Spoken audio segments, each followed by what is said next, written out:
The job market is making gains, but what does it mean for inflation? The Fed Chair Jerome Powell has said that he can't guarantee inflation can be tamed without hurting the job market.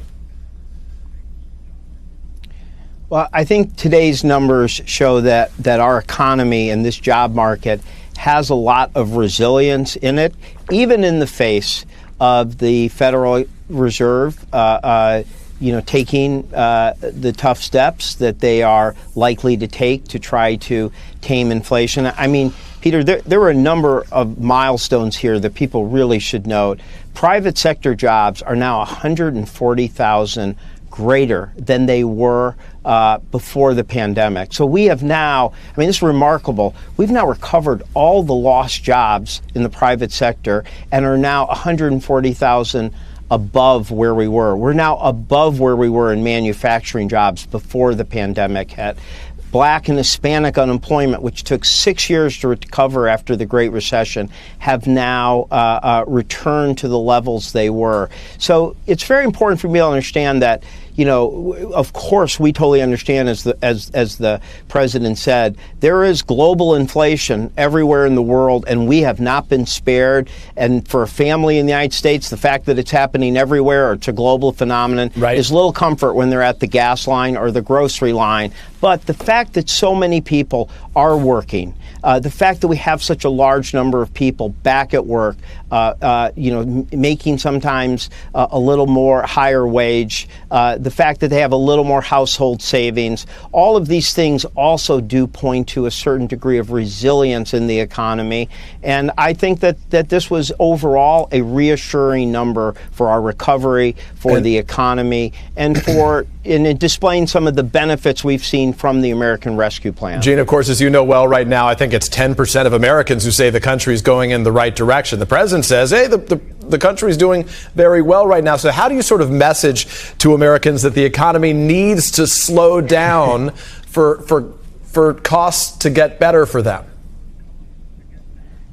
Hey, I've been around for a long time now, and I will tell you, even in the best of economies, even in the best of job markets, when gas prices are going up, it makes people unhappy. I understand why. When groceries are going up, when people are seeing eggs get near $3 a dozen, it makes people unhappy. We all understand that. I think what we have been trying to say, though, to the country a little bit is that we have had record job growth. We have had these massive drops in unemployment.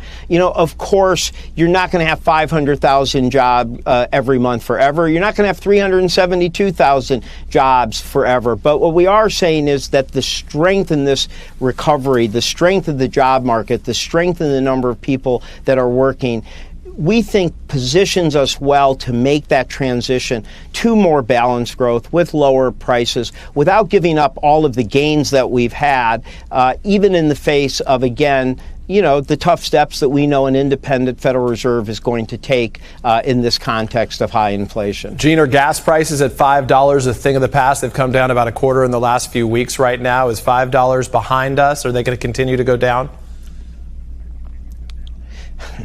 White House people who play forecasters, often regret that. What I'd say is that it's nice to see it come down 25 cents in such a quick amount of time. But it also shows that when the president called for a federal gas tax holiday and asked states to call for a gas tax holiday, where a lot of places that would lower prices 50 cents a gallon, now you see prices are down 25 cents. You could get some refinery capacity back down. You see almost 3,000 gas stations around the country are below $4. So look, it's better to see it moving down. If we could take some of these steps, if the Republicans in Congress would work with us on lowering the gas tax, on reducing prescription drug prices, which is always a major price issue for particularly senior Americans, we could help, and it could make a real difference in the pocketbooks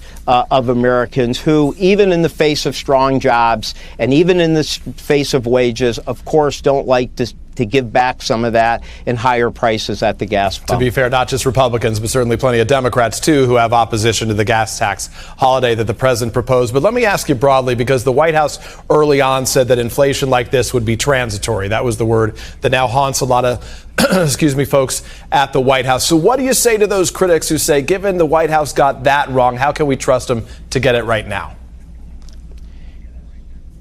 Peter, let's be fair. That was virtually the unanimous view of the entire global economic community, all of the major banks that have economic forecasters. People did not foresee the impact that Delta and Omicron would have on supply chains, on semiconductors. If you're reading about Tesla right now, you're reading about Chinese lockdowns. That was not projected, and people did not project at the time that you would have this prolonged war in Ukraine, an unthinkable act of aggression that has had gas prices raising even higher. So I really don't think that, I think that what the administration was saying was pretty much what was the conventional wisdom and understanding of the global economic community. And you know what? New things happen, and sometimes they work in your favor, and sometimes they don't. And I would say the fact that we had gas prices down to $3.31 on January 17th, when Putin started doing military exercises in Belarus, the fact that $3.31 had turned into nearly $5, that wasn't something we projected. Gas prices had actually come down from November into January, but that's President understands we have to deal with the world as it is, and there's not a silver bullet on gas prices. But what we've pledged and what we're doing, from the SPR relief to the gas tax holiday to pushing for higher refinery capacity, is to simply let the American people know we're doing everything we can, and that the combined effect of several of these things can be meaningful.